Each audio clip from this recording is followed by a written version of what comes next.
Hello and welcome back to another episode of the Barstoolers Premier League podcasts. I'm back after my absence last week and we've got a full selection this week.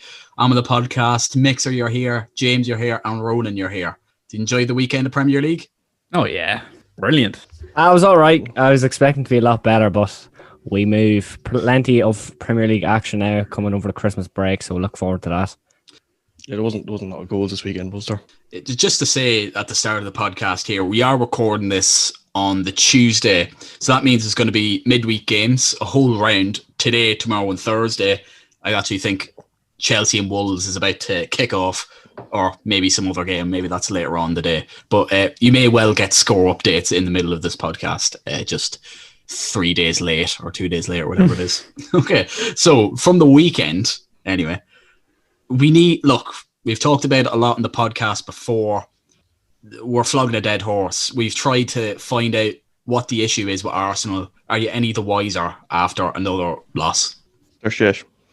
I think, They're very bad, yeah. a weird thing today was Arteta came out and defended Xhaka after the red card, even though it was completely stupid. But when Pepe got sent off against Leeds, he tore into him saying he needs to grow up or whatever it was. He's let the team down or something. I can't remember what he said about Pepe, but he tore into him, but he was nice to Xhaka about it, which is stupid. And Elneny should have been sent off as well. Oh, absolutely, yeah. Yeah. Oh, see Xhaka, he's so stupid. That was one of the things like Gary Neville pointed out in the Spurs match, because he just went in from behind in someone in the Spurs match as well. I can't remember who it was. And Gary Neville was like, oh, he thinks he's, hyping the crowd up, being like, oh, look, he's getting stuck in. But he's not. He's just getting himself booked for no good reason in stupid positions. It was the Palace at home where he got booed off and he threw the jersey on the ground. That was his first red card in 3 years. Yeah, and people see, and for a while there, it seemed like he had Arsenal fans back on side, but I think they all pretty much hate him again now. I don't like him at all. You just can't be doing that and expect to get away with it. Like, I've seen some people, is that a bit harsh? He put his hand on his throat. If you want to maybe react in that situation, give him a push in the chest. That's fine. Like, you wouldn't even get a yellow, I imagine, just for a push in the chest. You can't grab someone's throat. Well, I mean, you can, but you can't get away with it, is another thing. Yeah. And the Mohamed Elneny one was bizarre as well, because, like, how is that not another red card? It was more of a red card than Xhaka's one, I thought. Yeah, they both were red cards, but Elneny, there was more anger and rage in that sort of push to the face on Tarkowski than there was with Xhaka's. And he threw himself down afterwards as well.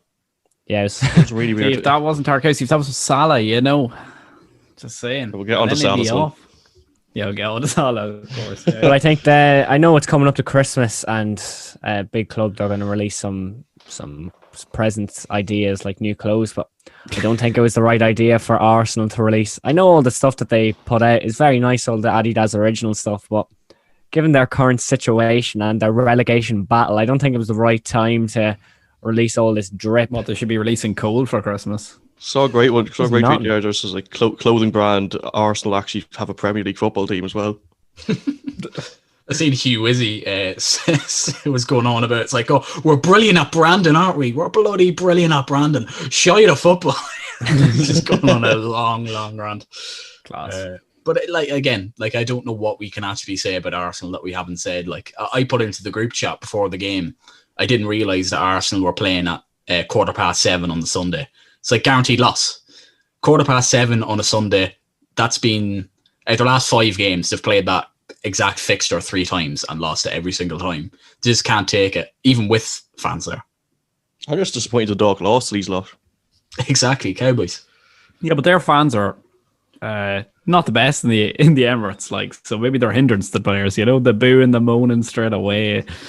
It's like, why would you pay to watch Arsenal at the best of times? And in fairness, they spent, what was it, 45 million on party during the summer. They have a load of money, and they're, I think, only 4 points above 18th. Might be even lower than that. They have to spend money the worst of any European football club in memory. Like that Pepe signing. Party remains to be seen, but there's so many little 20 millions here and there. Guendouzi, all these little acquisitions that have to move on for less money than they brought them in for. They're a joke. I'm not going to make. I don't want to make the comparison with early 2010s Liverpool again, but it's like signings with Liverpool like Andy Carroll and like even Aquilani at the time. 20 million was a huge amount of money at the time. It's just like, I've gone into the recruitment before. It's just absolutely bizarre. Like there doesn't seem to be any scouting done on these players. It's just whoever's being hyped up on Twitter seems to be their main go-to person. Yeah, but Liverpool got a Suarez. Lacazette was around the same price, and he definitely is not a Suarez. He's fat. He can't do anything. He's tragic at football. Yeah, I feel like they're still ringing up Liam Brady, and he's sitting beside Giles, and he's like, "How are we gonna sign? Oh, that fella there. Let's get him." Yeah. But right, in a word, should Arteta stay or go, Michael? Oh, I think he's done. He can't come back from this. He's 13 points after a couple of games. How many games? 12 games. But yeah, he has to go. He should stay, but he should go because it'd be funny and it'd add to the mess that's going on at the minute. I'd like to see him stay for the full season just to see if Arsenal can actually get relegated. But he should go. Yeah, no, From a footballing standpoint, he should go. But from an entertainment standpoint, he should stay. I'm a lot more absolutely. forgiving. I think he's a good young coach who's going to make mistakes, and he's got a fucking terrible team. He's got a really, really bad team. Conceded twice to Dundalk, so Yeah, like, and realistically, can they even finish in the top 6, top 7? Probably not. But they're going to finish 8th or 9th or something, which is a sad indictment of the club. That I'm basically saying that's a positive. That it's like, no, they won't get relegated. That's a positive for them at the moment. Oh, I'm joking. They're not going to get relegated. I know, but there are some people genuinely talking about relegation. Like, yeah, troops in the main, but they're all donkeys. So clicking the views could never be the Barstoolers. Okay, so going on to the next game. It was United and City. A lot of promise going into it. Two, attacking teams, two entertaining teams who ended up doing nothing. And the two main takeaways from the game was that bizarre line of commentary from Martin Tyler. And at the same time, the spider cam for the free kicks and stuff was class, wasn't it? yeah, it looked something out of FIFA. I forgot about the commentary line. There, Bruyne. There, Heya. There, RB. Oh fuck! Oh, That's he how needs to good be the match sacked. was. Yeah. You need to get Peter Drury on the commentary. No, Peter Absolutely. Drury's the worst commentator in football history. Peter Need to get Drury's the goat. Macca. Need to get Mac and Fletch from BT. No, you're so like vanilla. We need to get more of these Martin Tyler funny spells. Like that'll just make his commentary exponentially better. Because this is all you hear when he's commentating. Yeah. And you hear it so much more with the stadiums empty. You don't realise how bad he is until there's no noise and you can just hear him breathing and go, there, RB. Yeah, like that was in like the 77th minute. He was just looking for stuff to say because there was nothing going on. But did you think that Pep's approach to the match wasn't good enough? Because City came fairly conservative. They tried a little bit more than United, but like United aren't as good as City, so maybe it's more understandable to be conservative. But City, like, the game was kind of there for them to win it, and they just didn't try. Yeah, look, on loan, Angelino couldn't get a game at City. Third choice left back, ripped United to shreds. Sorry to tell you, Cone. Sorry to remind you. aware.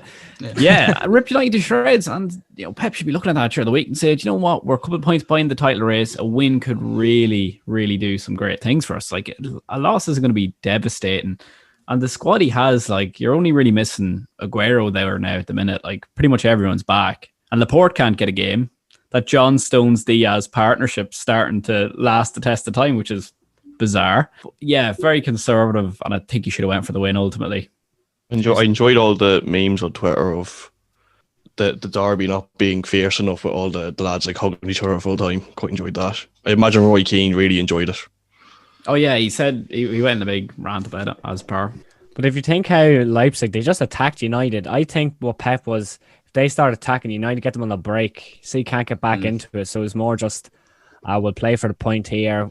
Like if we get beat, we'll be laughing stock of the league because United, they're after getting knocked out Champions League. Like, oh, this mammoth European team getting knocked out or getting beaten by a Europa League team. They're like, Jesus. Pep's like, you know what, we'll play for the draw. Nothing stupid, but it was just a really boring game. The only sort of talking point in it was the Rashford penalty offside incident, which ended up being really late because he was offside. But that was the only exciting moment in the game. Sterling had a chance, I think, in the first half. I can't remember, but he hit a fake shot and someone went flying and then got blocked by Maguire in the end. But it wasn't a very entertaining game. Yeah, I was working, so I was fortunate enough to miss this one. Yeah, it's really, honestly, very few talking points, just other than the fact that, like, whatever about, again, United, I would like to see United go for it more, but it's understandable, we're on a low after getting knocked out of the Champions League in terms of morale and stuff. So just playing it safe, going for a draw, maybe taking whatever you can get on the break, I can understand. But from City's point of view, it was a bit confusing, especially when you're at Old Trafford without any fans. The last time they came to Old Trafford, it was raucous, brilliant atmosphere. But you just obviously didn't have that this time. So a bit of a strange one. It's somewhat similar, I suppose, with Spurs going away to Palace. They took the lead after 25 minutes. Very fortunate. Strike just caught out Speroni. Kane's, fair play to Kane. I'm not trying to take anything away from him, but Speroni was really, or not Speroni, Vicente Guaita. He was called out for it. And it's when Mourinho masterclassing goes wrong, because they were sitting back trying to protect a 1-0 lead against Palace, and Palace obviously ended up getting the equaliser. Spurs nearly ended up winning the game, but Guaita was incredible. Apart from that 1 error for the goal, he made a couple of crazy saves. But do you think that sort of conservatism is going to cost Spurs if they want to win a league title? Because I certainly think it does. Against the lower teams like Palace and that, it definitely will. Because I understand why you do it against someone like Liverpool or Man City, who are going to hit you on the counter. Like, they've buns of pace and attacking quality. They're going to hit you on the counter attack, and it's going to cost you if you don't. If you take a lead and you still, especially later on in the game, if you're 2-0 up or 1 goal up, and you're still going for more goals towards the end of the game, you're obviously going to sit back and try and hold on to that lead. But teams like Palace, Palace have been all right this season, but you still, like, Spurs started that game quite well. Like, you'd want to go and get 2 or 3 goals and just get the game put to bed, and then worry about the midweek game against Liverpool this week even. But against the smaller teams, they need to be putting to bed, and they were doing that early on the season. Like, there was a few games early in the season where they put 5 or 6 against some of the lower teams. Like, they put 5 past Southampton, I think it was. Southampton, and they scored 6 against someone else. I can't remember who that was. They were 3-0 up against West Ham, and then I know they blew that, but like, even there, They're 6-0 up against United, weren't they? Oh, that was one, yeah. I couldn't think of a shit. 6-1, mate. United went 1-0 up, buddy. Yeah, so against teams like Palace, they need to kind of put the games to bed, not hold out for 1-0 wins. Yeah, and I'm looking at that Mourinho masterclass, right? Liverpool are going to hit you with just traditional, like, counter-attacking football, rapid pace, Salah, Mane on the wings, flying. Palace got their goal from a scrappy set piece that wasn't cleaned up. Do you know, like, and look at the height in that defence. You got Toby Alderweireld, Toby Owen Kenobi, used to call him, and who you got around him? Eric Dyer, and Højbjerg in front of him. There's just not enough there, not enough height in that side in those circumstances. I don't think you can be holding on for a win when you're 1-0 up against a Palace. You need to get that second goal. Like they did against Arsenal. They went 2-0 up. So they had that sort of cushion of an extra goal. But I don't think you can be, especially against Palace, you want to go for the win, go for the throat, send out a statement. But Mourinho, he doesn't care. He's a shithouse and he loves it. But glad to see them drop some points. Big game during the week. Yeah, obviously, by the time this comes out, the result will be known. So this could look terrible because maybe Spurs won 3-0 against Liverpool. It could look absolutely bang on. Maybe they lost 3-0, but it remains to be seen. If you're listening to this now, you already know. So going on to the next game, obviously you will be able to answer this question. But do Fulham have a chance of staying up? Because they looked really, really good against Liverpool. Now, Rowan, I know you won't like to hear this, but Scott Parker delivered a bit of a masterclass against Liverpool. No, and Jurgen Klopp was saying he fancies him. No, I'll put my hands up, but I'm wrong. Scott Parker's actually done a decent enough job this season. Like, Fulham are playing a lot better football than I thought they would. So, fair enough. No, I'm fair to say the three that are in the bottom at the minute, Fulham, I think it's Fulham, West Brom and Sheffield, they look like the most likely to get out of it. I think they were out of it for a while, and then Burnley beat Arsenal then. I still think they're going to struggle because there's not really many teams down there that are struggling or doing poor. I think the only other two teams I can see that are going to struggle are the likes of Brighton and Burnley. But they do have, I had them completely written off as a team that were going to finish off bottom of the table at the start of the season.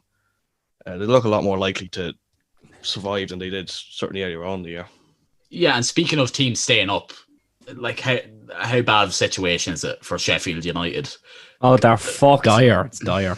Yeah, I don't think they're going to break the record that that they certainly don't want to. I don't think they're going to get less points than Derby, because I think Records are there to be broken, mate. I think they've been a little bit unlucky, but it's hard to make a case for them staying up when you can't score a goal. It was Dean Henderson FC, really, wasn't it? Chris Wilder's a fraud. It was old Dean Henderson last season.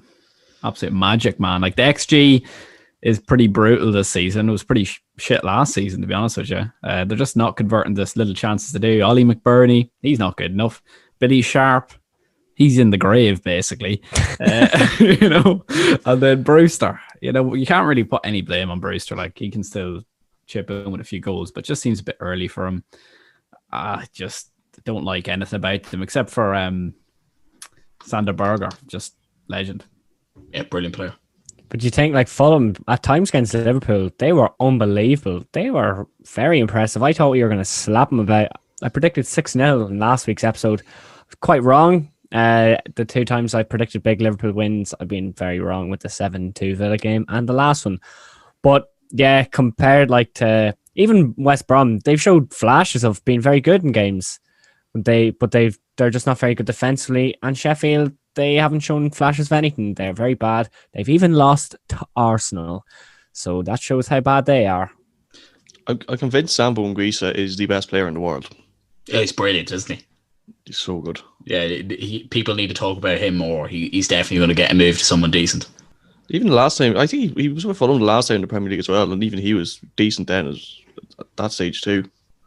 Yeah, well, all I know is that United are playing Sheffield United on Thursday. I'm not looking forward to it because they just know they're going to beat us. They're going to pull a performance and they're going to stay up. But I hate to say it, I can't remember. It was one of the goals. I think it was Che Adams' goal. It was really bad defending from Johnny Egan. Really bad. I don't know what he was doing. And I'd be one of Johnny Egan's biggest fans. Like, I liked him when he was in Championship. I liked him this season. And we kind of thought he should have been playing for Ireland. But it was really poor. And I have watched Sheffield a few times this season, and he's made a few mistakes in pretty much every game I've watched him. And it's kind of annoying, especially from an Irish standpoint. Seeing someone you kind of consider as your first choice centre half, along with Shane Duffy. Seeing the two of them kind of being piss poor this season, no harm to either of them. But Jagielka as well, Ronan, isn't putting any confidence in Egan either. It's the two of them in it. Like, Jagielka was had a nightmare for the deflection. Nothing he could do about that. But then there was a chance they didn't score from it. Where it's Jagielka doesn't deal with it, then Egan doesn't deal with it, and you're just thinking, wow, this is calamity stuff. It's a sad state of affairs for them that they have to play Phil Jagielka. He's dust. They look exactly the same team as Huddersfield did a few years ago when they got relegated. Like, Huddersfield were really bad, but there's just I don't know where the goals are going to come from. I think Huddersfield only scored 12 goals that season. I can't see Sheffield scoring over 20 goals a season, not on the current form they're on anyway. I seen they were linked with him in the summer and it didn't quite happen for some reason, but I seen they were linked again with Marcus Rojo, who I think would be a fantastic addition, because I think with their overlapping centre backs, he'd be perfect at that, because he's played at left back quite a lot. He's quite an attacking centre back. It sounds weird to say that, but he's very comfortable with the ball. He's fairly athletic. I think he'd be a brilliant sign for them on loan, because realistically, they're not going to take on his wages long term. Yeah, but I can't imagine a ball playing centre back. It's not the Chris Wilder way.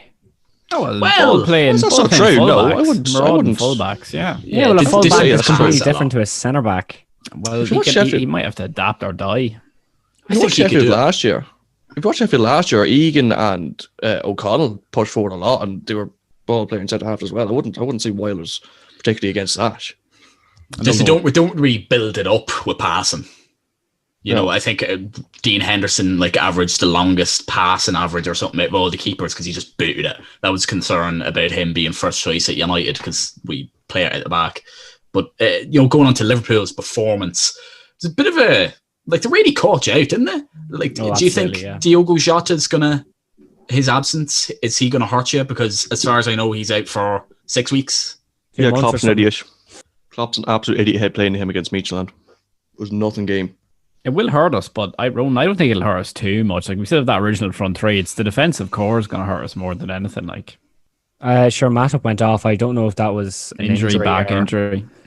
Yeah, so, and it's just sad state of affairs. Like Fabinho, centre back. Henderson played well centre back, but he was still pushing up a lot. But yeah, I think the defensive problems are a bigger issue for Liverpool than the attacking.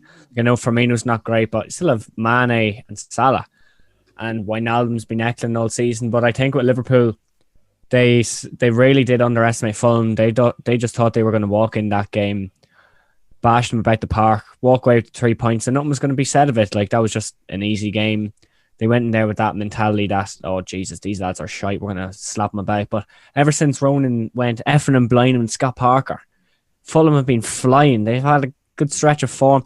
They definitely play this podcast in the dressing room. Like, who do these lads think they are? 4 lads from Dundalk chatting shit about us. Who do they think they are? Who is this fella? Yeah, every fan thinks that. Yeah. I'll be honest, I don't think Scott Parker was actually listening to me. You never know. I'm highly surprised. You never know. If Maybe you he are could've listening, Oh, Gaffer, this cheeky fella, he's been chatting absolute shit about you and it's broadcast all over the internet. Like, oh, let me get a listen to this now. And if you are listening, I've apologized. Now, please promote the podcast. it's not a very authentic apology, but Please sponsor us. Just sponsored by the entire club. If Scott Parker retweets this podcast, I will buy a Fulham jersey with Parker on the back. That's fair. They Or can't be you'll held take a donated one. The Cottage can't be Yes. handing out any sponsorship. See, when their managers were sitting down or Trent was sitting down at the bench, like all the hoarding and everything looked so weird. Like the new stand going up. yeah, sure, Trent and the men were sat on like just chairs. They weren't even sat on like the dugout benches. Weird. It's fantastic. More shit stadiums in the Premier League, please. Like the Bielsa buckets type thing. Yeah, exactly. So the last issue I want to talk about before we go on to predicting the weekend's games is a very general one. It's not very topical, but it is just an extremely vague question. So apologies if you struggle to answer this one. But where are Chelsea at? Because I'm struggling to make sense of them. They lost against Everton 1-0 at the weekend. And in fairness, they seem to have played reasonably well. It looked like they deserve at least a draw from that game. But where are they at? Where do you think they're going to finish? Because they're just kind of ticking along nicely. Like they'll win like 3-0 one week, they'll win 3-0 again the next week, and then they'll lose 1-0. And it's kind of, one step forward and one step back rather than 2 steps back. They're just a bit inconsistent. Great team and experienced manager is kind of where I'm thinking. I don't think Lampard's that bad. I think he's just inexperienced. Like he hasn't been in the game long enough to be able to deal with teams like Everton that who are kind of they're a difficult opponent. I know last week I was kind of chatting up how much I didn't rate Everton that much. they're still grand. They're still always going to be a hard team to beat. There's a reason Liverpool never win at Goodison Park. It's because they're always And they're well up for the derby though. yeah, but they. With Ancelotti, they're tactically astute, they're dogged, but they've got quality as well. It's not like you're playing a Palace. Yeah, but like they even need more quality. Exactly. Yeah. that's it. They've got great quality there, and I think they have a squad that's good enough to challenge with the likes of Liverpool and City. It's just I do think it is a manager, but I don't think Lampard is that bad. I don't really know what I think about them. What kind You of just need time. I think another season, another season. Like all these players, like Werner, Havertz, Chilwell, Thiago, they're all new players. Like you can't expect all these signings to come in and them for them to automatically challenge against Liverpool, who've been up the top European champions, Premier League champions the last 2 years. Like it's a big ask. They'll definitely get Champions League. Might have a good run in Champions League, even though they've been drawn against Atletico, which would be a very tough tie. But I think it's, if I was a Chelsea fan, I'd be optimistic for the future. Like Havertz, young, Werner, yet to hit his prime. Like I think next year he could be flying. He's adapted Premier League for a year. He could be serious title challengers next year. But I think this year they'd be like third, maybe second. But Yeah, I don't they think need more from the new boys, don't they? Yeah, Right now, definitely. Yeah, because I just don't think we've seen enough progress from them. I think they're basically the same as last year. Maybe if you're talking about percentage, maybe 5% better. Because I think the results are largely the same. And Chilwell's the only player who's properly bedded in. He's getting his game, but he hasn't been brilliant. Havertz has been not good. Mendy, I think, has been fairly good. Very weird mistake to give away the penalty on Saturday. But I just like I as Mixer said, they'll get top 4, and I do think they'll get top 4. But like I wouldn't be shocked if they didn't, because it feels like that team's 3 losses in a row isn't unthinkable the way they play. Yeah, like you're saying there, they're not that much difference from last year, but people are calling them title challenges this year. The only reason they've closed the gap because City and Liverpool haven't performed to the same levels as they did last year, which they were never going to do, to be honest. But it's not because Chelsea have overly improved. They've improved a little bit, but it's just the quality of the top 2 has kind of just dropped down a little bit this season. Obviously, Liverpool with all the injuries.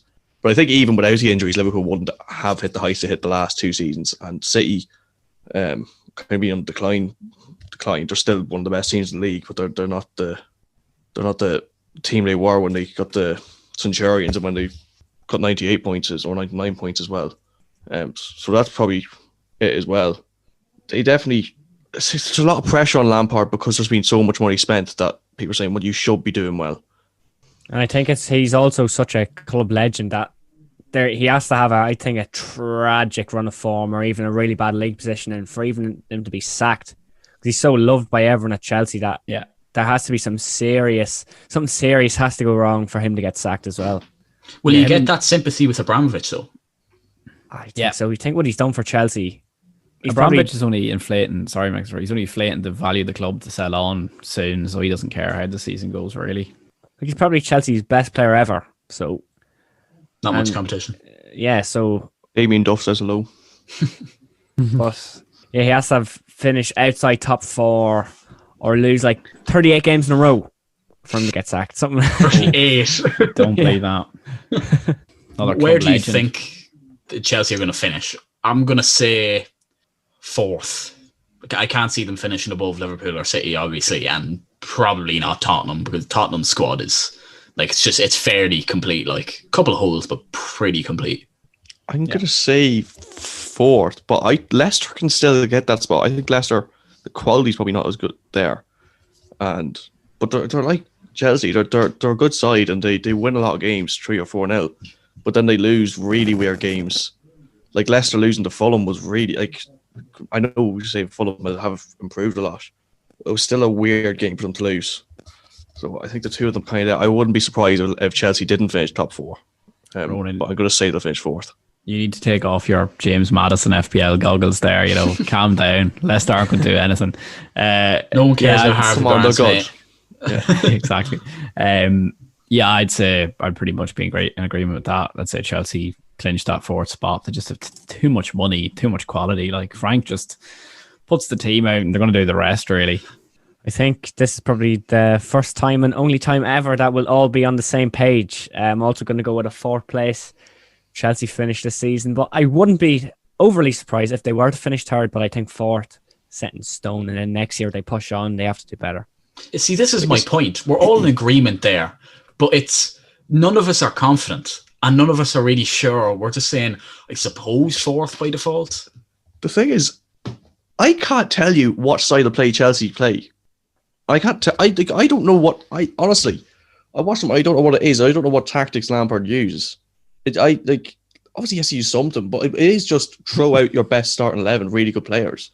Like it's not like Liverpool where you have players closing down the gegenpress and stuff like that. And they don't seem to be that overly counter-attacking either.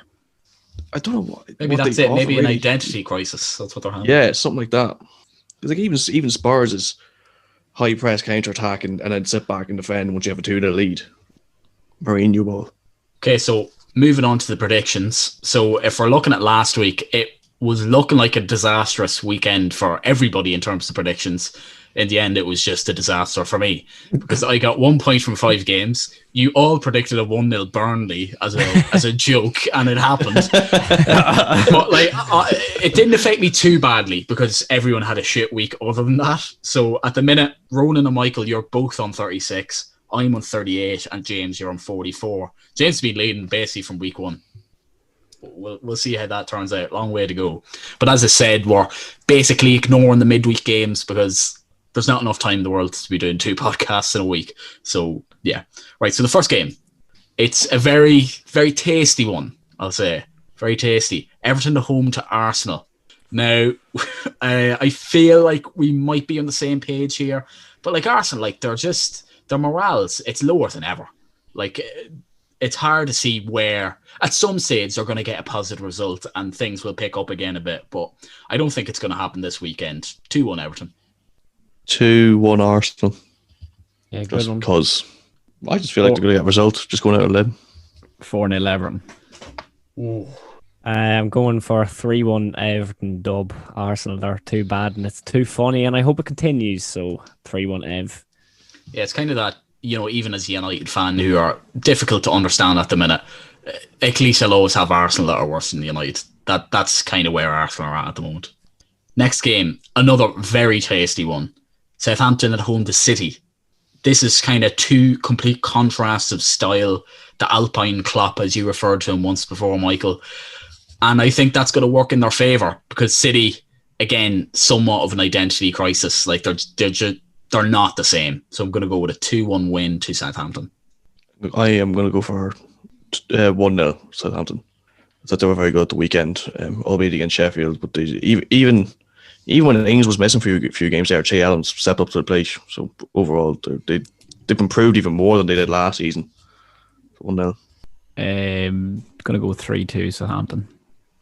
Goals. Yeah, Southampton train keeps rolling on. 2-1 Southampton.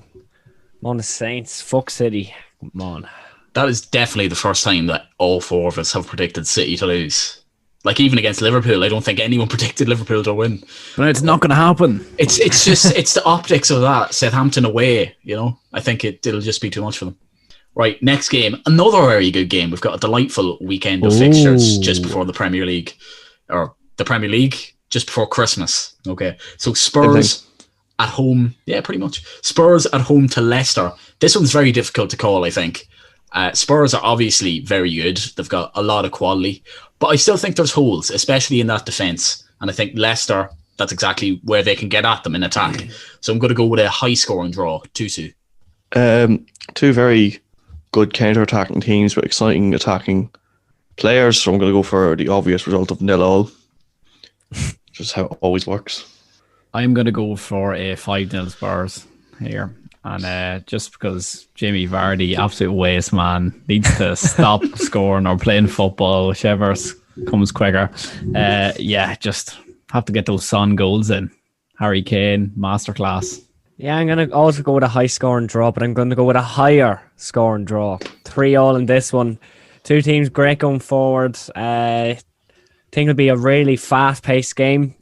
Many goals, 6 goals, evenly spread, as Derek Ray, who we all hate, would say. Okay, so interesting predictions there, definitely. We've got a 0-0, a 3-3, so not much of a consensus.